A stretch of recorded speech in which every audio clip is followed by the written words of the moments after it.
तो चलिए आइए, गुड इवनिंग स्टूडेंट्स। हम लोग ज़रा ग्रुप 16 के अगले लेक्चर को कंटिन्यू कर रहे हैं और ये काफ़ी इम्पॉर्टेंट आप लोगों के लिए लेक्चर होने वाला है, जिसमें हम लोग ऑक्सो एसिड ऑफ सल्फ़र के बारे में जानेंगे। बहुत ही इम्पॉर्टेंट है, 12th के पॉइंट से या मेंस की बात कर लो, एडवांस की बात कर लो, किसी मेडिकल एग्ज़ाम्स के लिए आप, मतलब इसका बहुत ज़्यादा इम्पोर्टेंस होता है। तो हम लोग ऑक्सो एसिड ऑफ सल्फ़र के बारे में सबसे पहले बात करते हैं। तो actually oxo acid of sulphur को 4 सीरीज़ में या 4 कैटेगरी में डिवाइड किया गया था। क्या क्या थे वो 4 कैटेगरी, पहले ज़रा हम लोग अगर ये जान जाएं तो फर्स्ट था सल्फ्यूरस एसिड सीरीज़,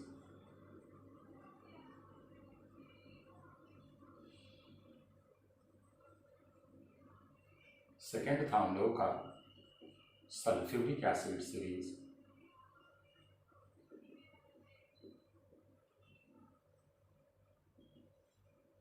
तीसरा था हम लोग का थियानिक एसिड सीरीज़। थियानिक मतलब थायो SS। और फोर्थ जो हम लोग का है वो है परऑक्सी एसिड सीरीज। परऑक्सी का मतलब ऑक्सीजन ऑक्सीजन लिंकेज। क्लियर है? एक एक कर हम लोग ये ऑल 4 सीरीज में हम लोग के कितने टाइप्स ऑफ एसिड आ रहे हैं इनको ज़रा हम लोग देखेंगे। सबसे फर्स्ट जो हम लोग का है वो है सल्फ्यूरस, दूसरा है सल्फ्यूरिक, तीसरा है थियानिक, चौथा है परऑक्सी। क्लियर? तो आइए ज़रा एक एक कर सारी बातों को हम लोग देखें। तो सबसे पहला जो हम लोग का होता है सल्फ्यूरस एसिड सीरीज में अस है, तो ऑब्वियस सी बात है कि ऑक्सीडेशन स्टेट मैक्सिमम नहीं होगा। तो सबसे फर्स्ट जो हम लोग का आता है वो आता है सल्फ्यूरस एसिड। और जो एसिड से एक चीज देखे हुईगा, फास्फोरस का हो, नाइट्रोजन का हो, सेंट्रल एटम के साथ डबल बॉन्ड O आता है। Yes, double bond OH OH, मतलब अगर आप देखिए तो H2SO3। ऑक्सीडेशन स्टेट की अगर बात करो तो इजी है, बहुत डिफिकल्ट नहीं है। OH-1 ऑक्सीजन -2, मतलब सल्फर 4 पे है। हाइब्रिडाइजेशन वगैरह, लोन पेयर वगैरह जो कुछ भी आप चाहो वो फाइंड आउट कर सकते हो। सल्फर के वैलेंस शेल में 6 इलेक्ट्रॉन होते हैं, तो एक ये और एक ऑक्सीजन, एक ये और एक ऑक्सीजन, तो 2 यूज हो गया, 2 यहाँ यूज हुआ, मतलब एक लोन पेयर अभी बाकी है। क्लियर है? बढ़ा जाए आगे। सल्फ्यूरस एसिड के बाद जो सेकंड हम लोग का आता है वो आता है थायोसल्फ्यूरस एसिड।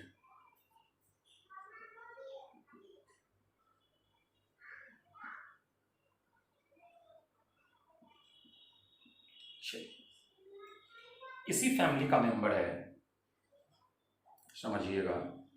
OH को SH कर दो, एक OH कर दो, एक स्ट्रक्चर ये परमिटेड है, एक और स्ट्रक्चर परमिटेड है। वो क्या है तो ज़रा देखिएगा, ये वाला यहाँ लोन पेयर में आ जाए और ये पाई बॉन्ड टूट जाए और ये वाला H यहाँ चला जाए, तो आपका आ गया S सिंगल बॉन्ड, ऊपर माइनस आ जाएगा, ये वाला प्रोटॉन यहाँ चला गया, OH double bond S। Both structures permitted होते हैं, दोनों करेक्ट हैं। ऑक्सीडेशन स्टेट की अगर आप बात कर लो तो मान लीजिए हम ये वाले की बात करें तो ये हमारा -2 पे, यहाँ अगर आप बात करो तो -1 ये हमारा +2 पे होता है। क्लियर? बातें समझ में आ गई? कोई दिक्कत नहीं है? अब इस सीरीज में जो तीसरा हम लोग का आता है वो आता है डिथियोनस एसिड।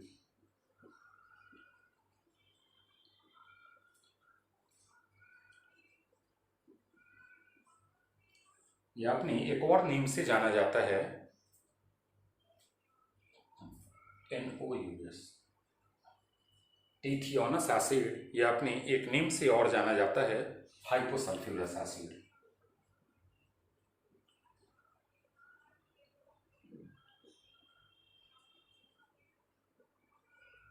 मतलब सल्फ्यूरस फैमिली है, ये तो कंफर्म है। और हाइपो का मतलब होता है कम। तो ऑक्सो एसिड बनने के लिए एस डबल बॉन्ड ओ का होना जरूरी है, OH का होना जरूरी है, लेकिन 2 OH का होना जरूरी नहीं है, कम से कम 1 OH का होना जरूरी है, जरूरत से कम। और थियानस मतलब सल्फर सल्फर लिंकेज भी होगा।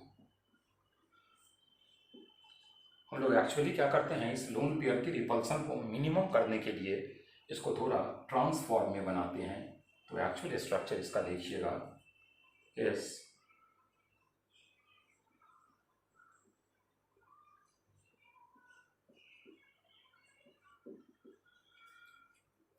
दोनों सल्फर अगर आप देख लीजिए तो हमारे 3 ऑक्सीडेशन स्टेट पे है। लोन पेयर वगैरह का भी आइडिया आप कैलकुलेट कर सकते हो, ऐसा नहीं है कि बहुत ज़्यादा दिक्कतें इसमें आनी है कि वो नहीं फॉर्म होगा। बढ़ा जाए, दिस वन इज योर डिथियोनस, या नहीं दिख रहा है, एक सेकंड हो जाए, चलो अब तो दिख रहा है। डिथियोनस एसिड या हाइपोसल्फ्यूरस एसिड। हाइपो का मतलब होता है सल्फ्यूरस एसिड फैमिली का है, और हाइपो का मतलब होता है कम। तो कम, तो सल्फ्यूरस एसिड हमारा this S double bond OH। अब जब भी आप ऑक्सो एसिड पे होते हैं ना, तो सेंट्रल एटम के साथ एक मल्टीपल बॉन्ड ऑक्सीजन का होना जरूरी है, मतलब एटलीस्ट एक ये होना जरूरी है, एटलीस्ट एक ये होना जरूरी है। तो कम क्या, तो एक OH हटा लेते हैं। क्लियर?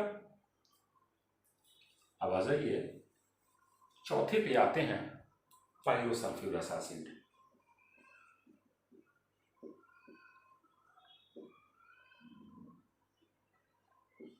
बहुत ज़्यादा बच्चे गलती करते हैं।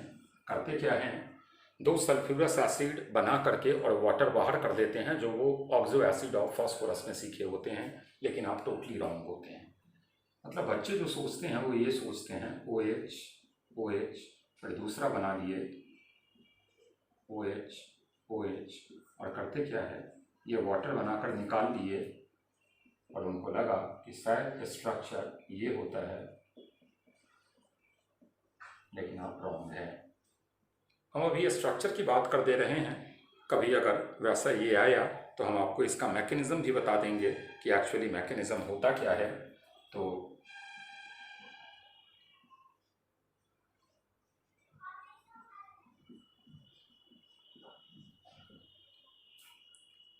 एक्चुअली एक सल्फ्यूरस एसिड पे दूसरे का अटैक होता है, ठीक है। तो कभी अगर टाइम मिला तो बता देंगे, फिलहाल अभी आप ये स्ट्रक्चर को याद रखिए, ऑक्सीडेशन स्टेट देखिएगा तो अलग अलग आ जाएगा। ये वाला जो आपका है -2 -1 -1, तो ये आ गया +5 पे, -2 -1 ये आपका आ गया +3 पे। क्लियर? लोन पेयर वगैरह का आइडिया मिल जाएगा, यहाँ तो प्रेजेंट होगा, यहाँ नहीं होगा। बढ़े आगे ना। चलिए, मतलब सल्फ्यूरस में जितनी कैटेगरीज थी वो आप जान गए। अब हम लोग आते हैं सल्फ्यूरिक एसिड सीरीज में।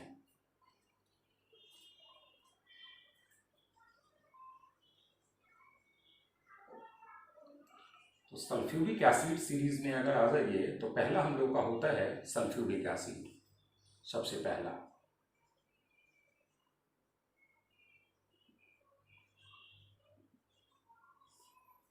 क्या होता है सल्फ्यूरिक एसिड, तो स्ट्रक्चर से फैमिलियर होइएगा बहुत अर्लियर क्लास से।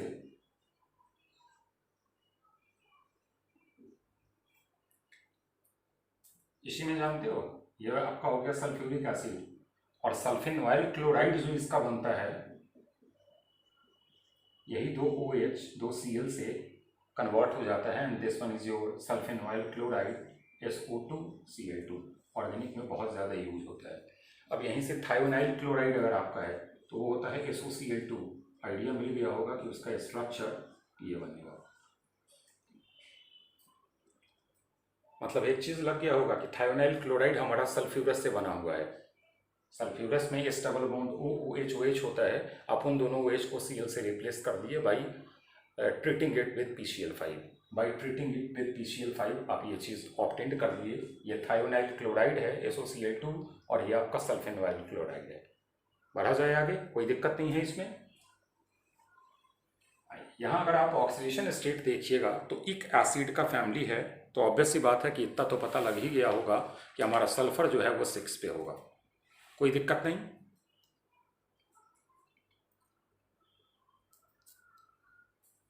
बढ़ा जाए आगे ना। अब आ जाइए, दूसरा हम लोग का आ गया थायोसल्फ्यूरिक एसिड।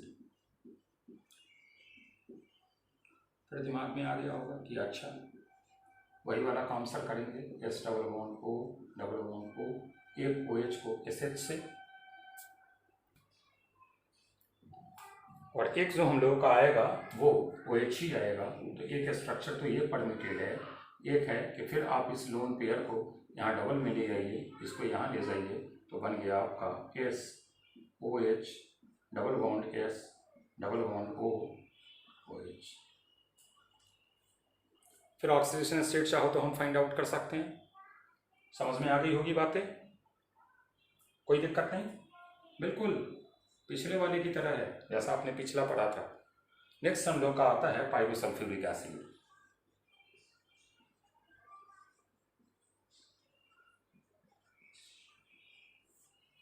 और ये रूल के अकॉर्डिंग ही है कि 2 सल्फ्यूरिक एसिड बना लीजिए और बना करके वाटर बाहर कर दीजिए।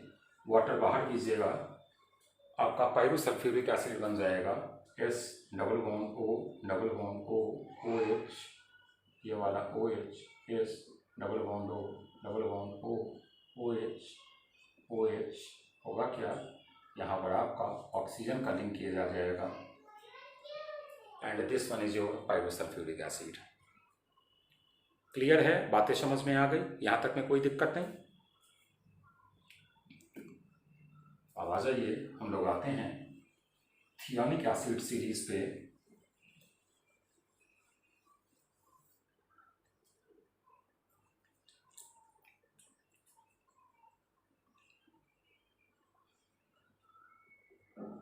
इक है मतलब सल्फ्यूरिक की तरह ही होगा, S लिंकेज आएगा बीच में, बस इतना ही। तो S double bond O double bond O OH, एक और OH होता था लेकिन ये थियोनिक है तो सल्फर सल्फर लिंकेज होगा। एक काम करते हैं यार, SN S double bond O double bond O OH। चलिए जनरल फार्मूला पे आ जाइए, तो 2 हाइड्रोजन H2 S पे आ जाइए तो SN+2, ऑक्सीजन पे आ जाइए तो O 1 2 3 4 5 6 N is equal to 0 1 2 3 dot dot. अब इसी में हमको बोल दिया कि डाइथियोनिक एसिड बनाना है। डाई का मतलब 2 सल्फर रखना है।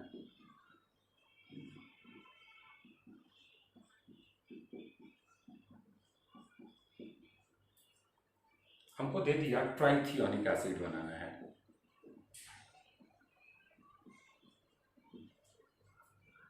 क्या बहुत डिफिकल्ट है क्या? S double bond O double bond O OH, बीच में एक S डाल दीजिए, double bond O double bond O OH। मान लीजिए हमको टेट्राथियोनिक एसिड बनाना है, तो आप बोलोगे कि सर यहाँ 2 ले लो। वैसे जनरली थियोनिक एसिड जो होते हैं वो इवन मेंबर्ड वाले ज़्यादा स्टेबल और नोन होते हैं, मतलब डाई टेट्रा, जैसे ये टेट्रा हो गया, ये सब ज़्यादा दिखते हैं और ज़्यादा स्टेबल भी होते हैं एज कम्पेयर टू ऑड वाला, मतलब ट्राइथियोनिक पेंटाथियोनिक, इनसे ज़्यादा स्टेबल डाई टेट्रा ये सब होते हैं। क्लियर, कोई दिक्कत नहीं यहाँ तक में। अब आ जाइए हम लोग और ऑक्सी वाले सीरीज में आ जाते हैं।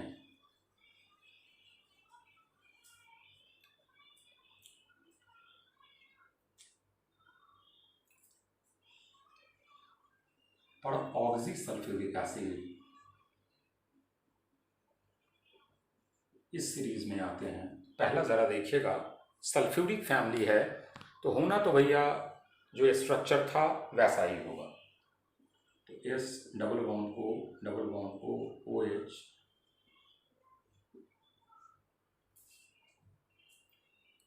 ऑक्सीडेशन स्टेट की अगर आप बात करो तो ये वाला -2, ये वाला -2, ये वाला -1, ये वाला -1, OH तो -1 + 1 कैंसिल हो गया। अगर आप निकाल लो तो ये आपका 6 पे आएगा। अब इसी में ज़रा देखिएगा, हम ये स्ट्रक्चर बना लिए, केयरफुली देखना भाई।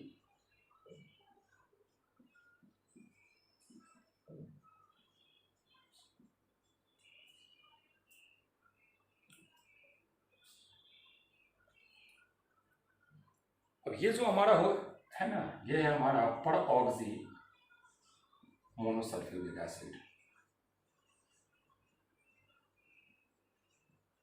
बहुत इंपॉर्टेंट कंपाउंड है। आइए जरा हम लोग एक काम करते हैं, कितना फॉर्मूला इसका बन रहा है वो देखिए। तो H2S, ऑक्सीजन आ जाइए, 1 2 3 4 5।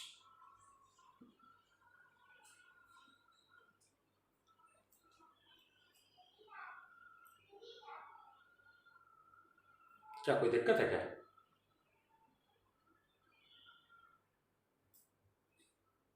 यही आपका कहलाता है कैरोज एसिड।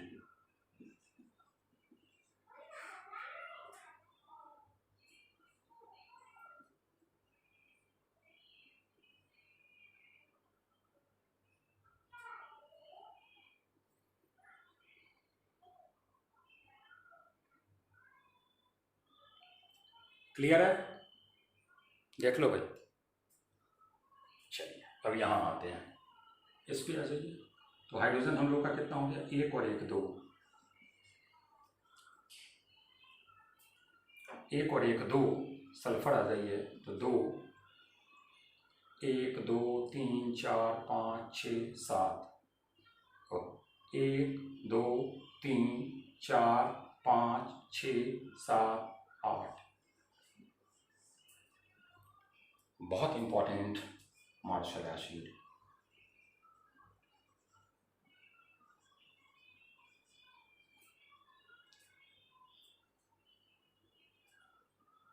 क्लियर? अब पूरा जब बच्चा ये सीरीज देख गया तो वो बोला कि सर सब कुछ तो हम लोग देख गए, लेकिन ओलियम बहुत आता था, ओलियम तो कहीं दिखा ही नहीं सर। दिखा है ओलियम, जानकर हमने वहाँ हाईलाइट नहीं किया है। H2S2O7, हमने इसका नाम क्या दिया था वो जरा देखिएगा, पायरोसल्फ्यूरिक एसिड। आइए तो जरा बनाकर देखिए कि ये फॉर्मूला आता है कि नहीं आता है। S double bond O OH oxygen, S double bond O OH, H2 sulphur 2 है, S2, 1 2 3 4 5 6 7। मतलब याद रखिएगा कि ओलियम जो आपका होता है वो हमारा पायरोसल्फ्यूरिक एसिड होता है। इतनी तो उम्मीद करें कि अब ऑक्सो एसिड ऑफ सल्फर पूरा समझ में आ गया होगा, इसमें तो कहीं कोई दिक्कत नहीं है। क्लियर? अब हम लोग जरा कुछ सल्फ्यूरस एसिड के बारे में पढ़ लें। सल्फ्यूरिक एसिड हमने आपको पहले ही बता दिया है, किंग ऑफ केमिकल्स, पूरी प्रॉपर्टीज उसकी डिस्कस्ड है।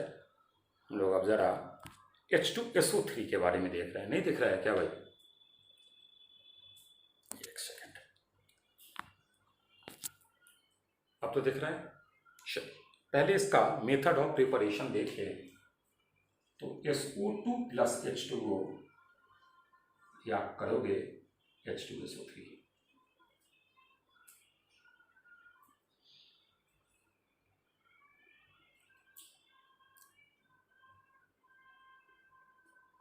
बोलता है कि एक्चुअली दिखता कैसे है।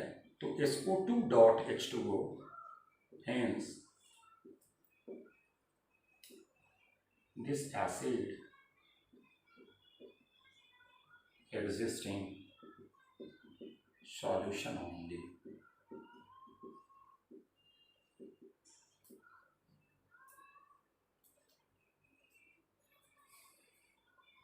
बढ़ा जाए आगे। अब आइए कुछ इसके प्रॉपर्टीज पे आ जाएं।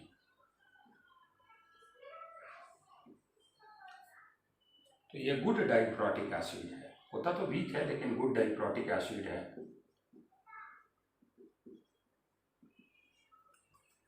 दैट इज वाई ये दो तरीके का साल्ट बनाता है। H2SO3 जब आप वाटर में डालिएगा तो एक आपका बनेगा H3O प्लस HSO3 माइनस, इससे जो साल्ट बनेगा वो बनेगा NaHSO3 एम्फोटेरिक साल्ट, और एक हमारा बन जाएगा HSO3 माइनस, वाटर में आप डालिएगा तो H3O प्लस SO3 माइनस, इससे जो साल्ट बनेगा वो Na2SO3 बनेगा। ये एम्फोटेरिक है, एसिडिक साल्ट भी बोलते हैं, नीचे वाला बेसिक साल्ट है हम लोगों का। क्लियर?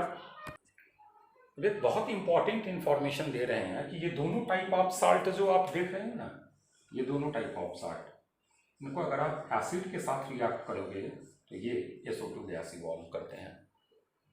चलो नीचे नहीं दिख रहा है, साइड में लिख रहे हैं। इनको अगर आप एसिड के साथ रिएक्ट करोगे तो ये SO2 गैस इवॉल्व करेंगे। एग्जाम्पल दे दे, जैसे मान लीजिए हमें दे दिया NaHSO3 प्लस HCl, सोचना है आपने, हमने आपको दे दिया Na2SO3 प्लस HCl, क्या प्रोडक्ट बनेगा? 2 मिनट का वक्त है आपके पास, जरा जल्दी सोचिए। चलिए सही बात है तो बच्चा बोलेगा कि सर NaCl है प्लस H2O है प्लस SO2 है, यहाँ पर भी सर आ जाए तो NaCl है प्लस H2O है प्लस SO2 है।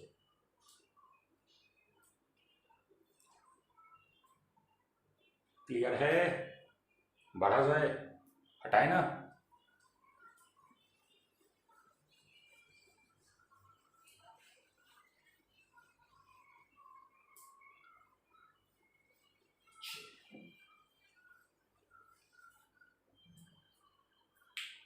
अगला बोलता है कि ये काफी अच्छा रिड्यूसिंग एजेंट है, ये गुड रिड्यूसिंग एजेंट होता है, जिसमें SO3 माइनस SO4 माइनस में कन्वर्ट होता है, मतलब 6 प्लस, यहाँ आ जाइए तो 4 प्लस ऑक्सीडाइज हो रहा है, ऑक्सीडाइज का मतलब good reducing agent. Clear? Even अगर आ जाइए तो H2SO3 अभी रिएक्शन दिख रहे हैं, ये नेसेंट हाइड्रोजन भी रिलीज करता है। जब आप मॉइस्चर में से छोड़ोगे ना H2O में, तो ये H2SO4 प्लस नेसेंट हाइड्रोजन भी रिलीज करेगा। पहले इसकी जरा बात कर ले, फिर यहाँ लौट के आएंगे। Also act as bleaching agent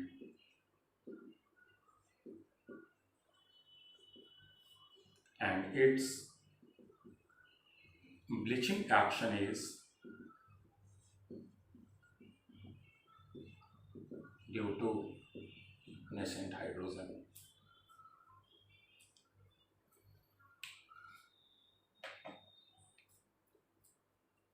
मतलब क्या हो गया कि रिड्यूसिंग एजेंट के कारण, रिड्यूसिंग एक्शन के कारण ये ब्लीचिंग एजेंट है।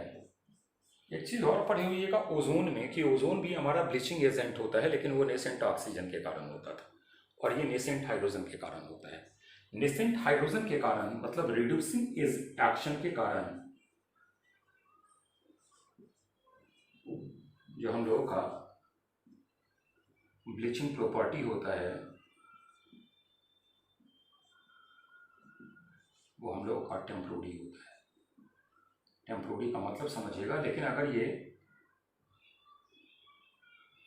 नेसेंट ऑक्सीजन के कारण होता, मतलब ऑक्सीडाइजिंग एक्शन के कारण होता, तो ब्लीचिंग एक्शन हमारा परमानेंट होता है। मतलब समझिएगा इसका। मान लीजिए हमारा एक कलर्ड मैटर है, नेसेंट हाइड्रोजन लिया, ये कलरलेस बन गया। अब आगे क्या है, एटमॉस्फेयर से नेसेंट ऑक्सीजन लेकर ये फिर कलर्ड में कन्वर्ट हो जा रहा है।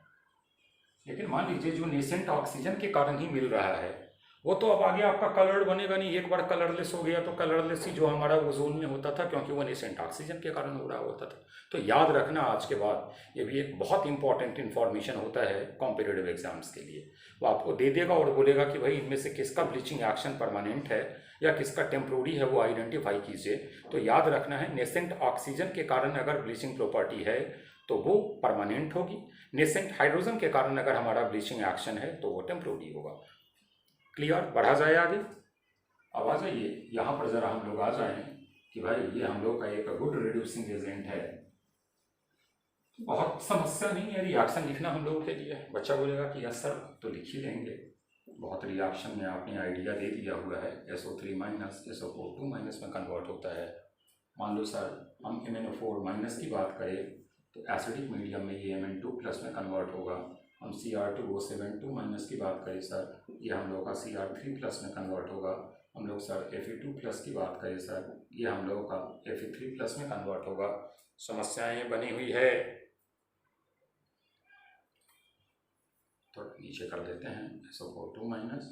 सर अगर हम लोग का X माइनस है, यहाँ X क्लोरीन, ब्रोमीन, आयोडीन, ये सर हम लोग सॉरी अगर हम लोग का X2 है तो ये हम लोग का सर X माइनस में कन्वर्ट हो जाएगा। यहाँ पर हम लोग का X जो है वो क्लोरीन, ब्रोमीन और आयोडीन ही होगा। क्लियर? बढ़े आगे। चलो 2 मिनट देख लो।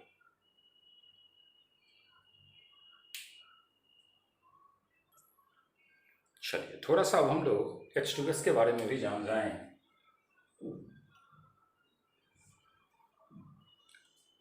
H2S, बार बार तुम लोग को एक ही कंप्लेंट आता है कि दिख नहीं रहा है।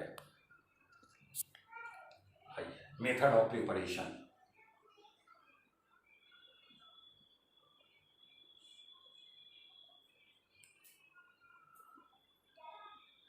सल्फाइड आयन आने वाले को H प्लस से रिएक्ट कर दीजिए, H2S बन जाएगा।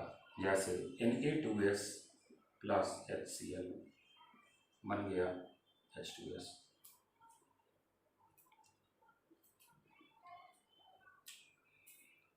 Na2S है प्लस H2SO4 है, बन गया H2S। एक तो ये बनेगा यार, ये सब चीज़ भी अब समस्या है क्या। मान लीजिए Na2S है प्लस H3PO4 है, बन गया हम लोग का H2S। पहला भी। दूसरा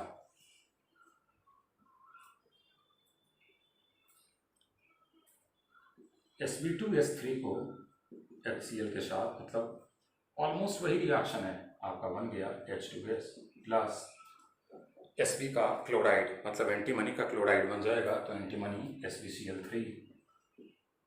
तीसरा वे मान लीजिए FeS प्लस HCl ले लिए। फिर आपको लग गया होगा कि सर हम लोगों का H2S बनेगा प्लस FeCl2 बनेगा, FeCl2 प्लस H2S। क्लियर है? कहीं कोई दिक्कत नहीं है? अब अगर इसके प्रॉपर्टीज पे आ जाओ तो बहुत जगह आप यूज किए हैं रिडॉक्स में कि H2S का ट्रांसफॉर्मेशन एलिमेंटल सल्फर में होता है,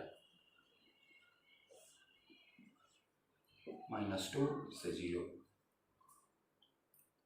ऑक्सीडाइज हो रहा है, मतलब एज अ रिड्यूसिंग एजेंट, और काफ़ी अच्छा रिड्यूसिंग एजेंट होता है, वेरी गुड रिड्यूसिंग एजेंट है।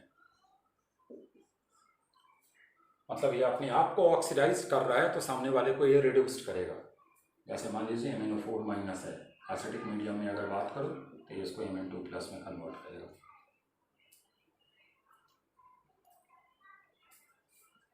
Fe3 प्लस है, Fe2 प्लस में कन्वर्ट करेगा। Cr2O7 माइनस है, इसको Cr3 प्लस में कन्वर्ट करेगा, एक्सेट्रा। उम्मीद करें बातें पूरी समझ में आ गई होंगी, कोई दिक्कत नहीं यहाँ तक में। चलिए यहाँ तक पहले आप रिवाइज कर दीजिएगा। अब बहुत ज़्यादा ग्रुप 16 में हम लोगों का समस्याएं नहीं हैं। एक हम लोग का एलोट्रॉप्स ऑफ सल्फर बच रहा है और थोड़ी बहुत हाइड्राइड्स वगैरह के बारे में जैसे ग्रुप 15 में बताए थे वैसे बता देंगे, बॉन्ड एंगल, बॉइलिंग पॉइंट वगैरह। ऑलमोस्ट हम लोग का ग्रुप 16 भी हो जाएगा। एक चीज़ बार बार बोल रहे हैं कि बेटा ये लेक्चर सुनने के साथ एनसीईआरटी एकदम कंप्लीटेड होना चाहिए।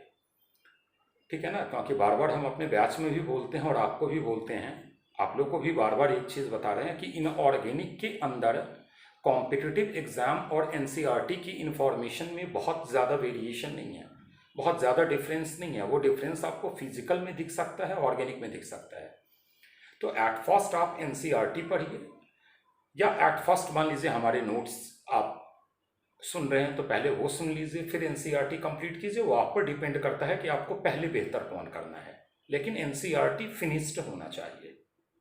क्लियर? चलिए, ओके, थैंक यू। फिर मिलते हैं अगली ये में, तो इसे आगे कंटिन्यू करते हैं।